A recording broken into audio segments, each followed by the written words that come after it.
донесоа оние фамозни 18.000 поради кои пола Германија цела недела чекаше на Табановце да влезе у земјава. Истиот ден, СДС и ДУИ им го фукнаа традиционално и на земјоделците, но за нив некој друг пат кога врбата ќе роди грозие, а она истото ќе му го продадат на тиквеж.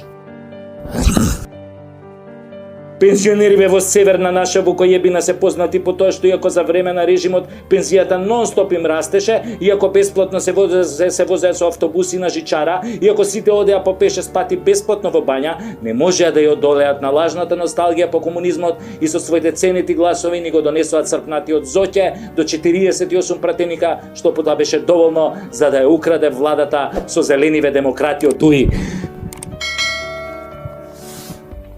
Од тогаш Бело видело не видоа од него, па ни сега од неговиот наследник со надимак ко Турција на англиски јазик.